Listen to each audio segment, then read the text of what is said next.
Meus queridos, a paz do Senhor, tudo bem? Eu sou o diácono Claudino Machado e estou aqui mais uma vez respondendo dúvidas bíblicas.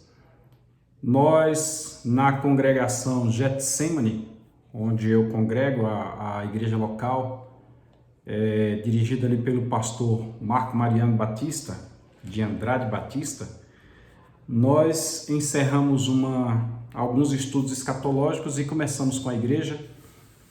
A partir de então, estudos apologéticos. Nós estamos percebendo algumas necessidades e o pastor achou por bem nós, os obreiros, trazer para a igreja e a igreja como um todo estudar a questão apologética, para que nós discutamos alguns assuntos. Já tem um vídeo anterior que eu fiz onde tem lá a orientação de como identificar uma seita. E as seitas geralmente produzem heresias. Uma heresia é um ensinamento que vem contrário à sã doutrina, é um ensinamento que não tem base bíblica. E geralmente este ensinamento, conforme nós dissemos lá na identificação de uma seita, no outro estudo, a heresia vem combatendo o que vem a ser as doutrinas fundamentais da fé cristã. E aqui, inicialmente, é preciso que nós façamos uma distinção do que é doutrina para o que é costume. Doutrina é uma coisa, costume é outra. Doutrina é aquilo que não muda, é aquilo que é igual em todos os locais, em todas as épocas. Alguém pode mudar para outro país, a doutrina é doutrina. Não matar é doutrina. Crer em Jesus Cristo como Senhor e Salvador é doutrina. Logo, a compreensão da doutrina é importante porque a doutrina interfere, a doutrina ela afeta a vida espiritual, a doutrina afeta a salvação. E Paulo fala que nós devemos cuidar para não sermos levados por qualquer vento de doutrina. Nós não devemos ser levados por qualquer coisa.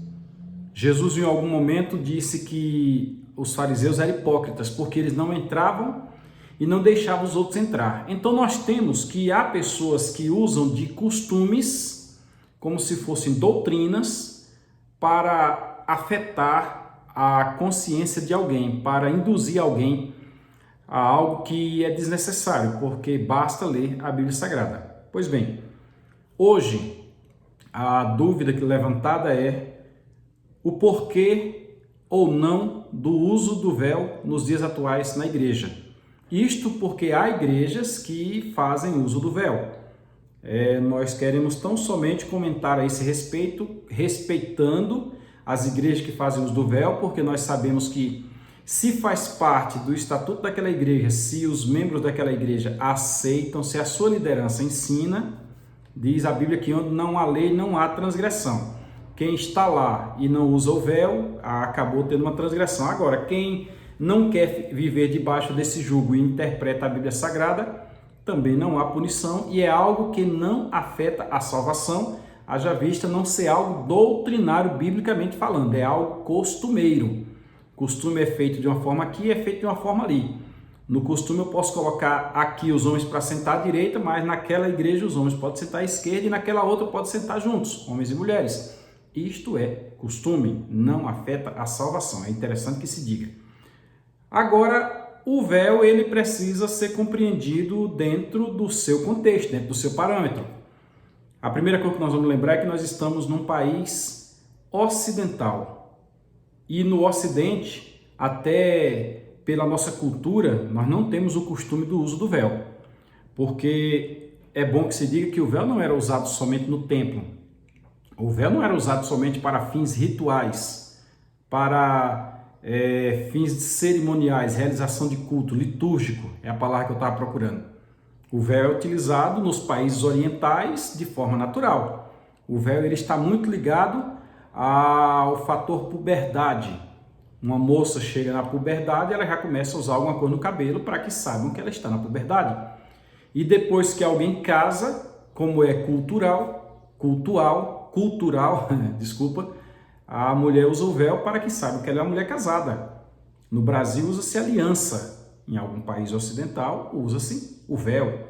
Logo, uma mulher que não usava o véu, Era uma mulher que estava desonrando seu marido. Seria a mesma coisa de uma mulher casada, como já vi em muitos casos, não usar aliança para que os outros não saibam que ela é casada. Então, nós temos ali já um fator de desonra do próprio marido. Como também no próprio Brasil, questões costumeiras, houve época na história das Assembleias de Deus, igreja que eu participo, que eu frequento, que os homens eram necessários usar chapéu na rua, homens eram necessários usar paletó. Há bem pouco tempo eu visitei uma igreja no Pernambuco e num culto normal, eu entrei, todos os homens estavam de paletó, até parecia uma reunião ministerial. Houve época em que homens foram tirados da comunhão da igreja, suspensos da comunhão, porque estavam andando na rua com a cabeça descoberta, sem um chapéu. Então veja que isto é cultural, isto é uma coisa sazonal, é uma questão de momento. Mas naqueles países lá, o véu é algo muito sério. Por exemplo, existe a burca nos países muçulmanos, aqueles que seguem o Islã. A mulher é obrigada a usar uma burca. E já tem até roupa para a mulher ir tomar banho de mar sem que possa mostrar o corpo, especialmente o cabelo.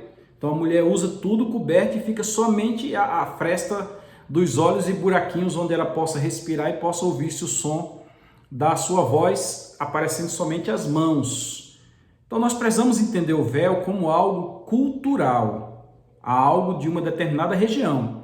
Eu, por exemplo, venho de Alagoas, onde é comum as mulheres em Alagoas usar um lenço na cabeça. Minha mãe usou muito tempo lenço na cabeça.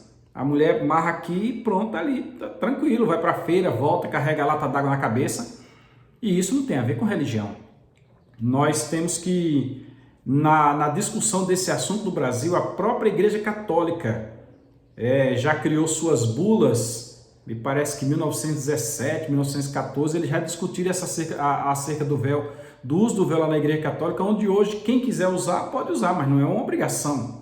Então a Igreja Católica já passou por este patamar aí. Mas como é que nós, Igreja de Jesus Cristo, vemos o véu? Olha, é necessário nós entendermos o que é doutrina e o que é costume, conforme eu já falei. Então o véu não é doutrina. O véu, ele está presente, esta necessidade para a igreja no Novo Testamento, pós Atos dos Apóstolos, é uma necessidade que foi orientada na igreja de Corinto.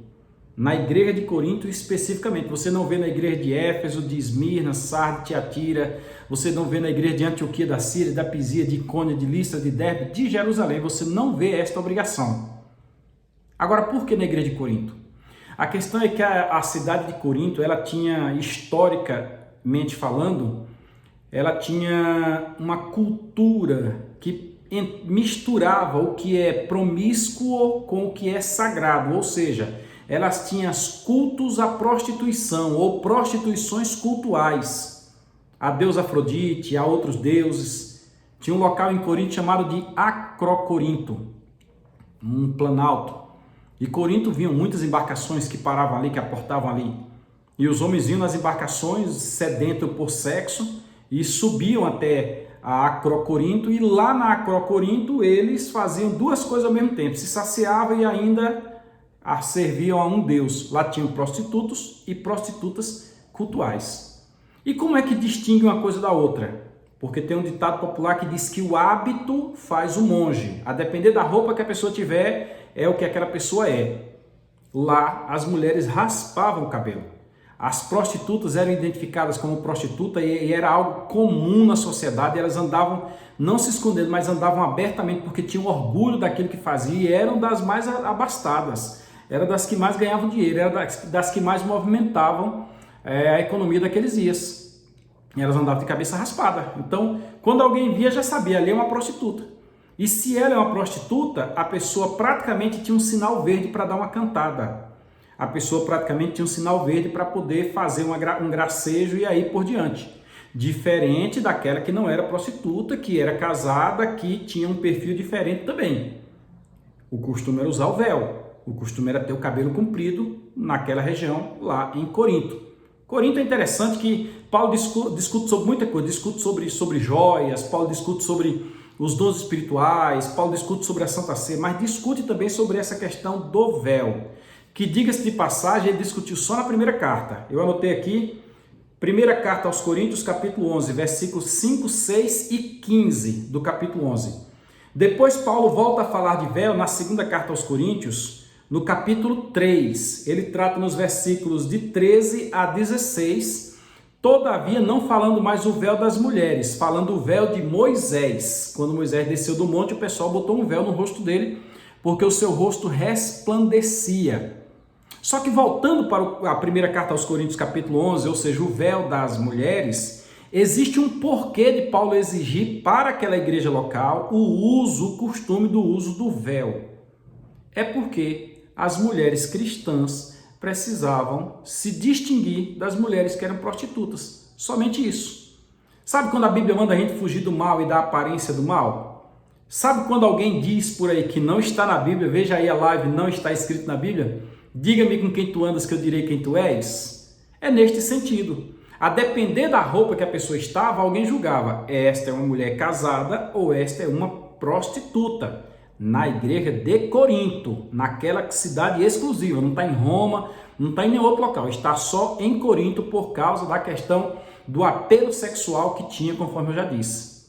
Aí ocorria que na igreja, além de ter as mulheres que já eram cristãs, que usavam o véu naturalmente e que eram casadas, que tinham que usar o véu por causa da obrigação, do compromisso que tinha com o marido, tinha aquelas mulheres que por acaso eram prostitutas e aceitaram a Jesus como Salvador e estavam na igreja com a cabeça raspada. Não tinha dado tempo do cabelo crescer. Os irmãos sabem que parece que o cabelo cresce 1 centímetro por mês. Os pelos do corpo crescem assim. Por isso que é obrigado a tirar a barba, por isso que é obrigado a cortar o cabelo. E aquelas mulheres estavam indo à igreja. Agora imagine, assistindo um culto e uma mulher com a cabeça raspada, que logo quer dizer é uma prostituta dentro do culto. Não tem problema, mas aquilo chamaria a atenção das pessoas. Então o que fazer para que essas mulheres não passassem por essa discriminação dentro da igreja? Paulo então orienta. O cabelo foi dado em lugar de mantilha. Em vez de usar o véu, você pode usar o cabelo natural. Você não precisa usar o véu. Se você tem cabelo, você não precisa usar o véu. Mas se você não tem cabelo, para que não ocorra desonra ao marido ou à sua própria pessoa, no caso das prostitutas cultuais que aceitavam a Jesus como Salvador, você cobre o cabelo. Era somente por isso. Então, hoje em dia, as pessoas querem forçar. Volto a dizer, respeitamos todos aqueles que nas suas igrejas, suas religiões usam, sem problema. É uma questão cerimonial, fiquem à vontade, não tem problema. Alguns aí usam mitra na cabeça, outros usam estola sacerdotal, sem problema. Todavia, nas Assembleias de Deus, nós até temos um livro que resume ali as nossas doutrinas, não está como doutrina o uso do véu. Por quê? Porque o véu não é doutrina, o véu é costume. Logo, em resumo, se alguém exigir que use-se o véu para efeito de salvação, está cometendo uma heresia. Porque o véu não passa de um costume que não afeta. Eu acho bonito o zelo, aí compra um véu com bordado e dobra o véu direitinho e coloca dentro de uma bolsa. Eu acho aquilo muito bonito, mas não afeta a salvação. Tranquilo? Então, seguindo essa nossa sequência de estudos apologéticos, está aí por que a igreja atual não usa véu. A igreja não usa véu porque não tem obrigatoriedade bíblica e é um costume que se utilizava somente na cidade de Corinto. Eu poderia até intitular essa live A Igreja de Corinto e o Uso do Véu. Tá bom? Fica com Deus, qualquer coisa estamos à disposição. Pai do Senhor.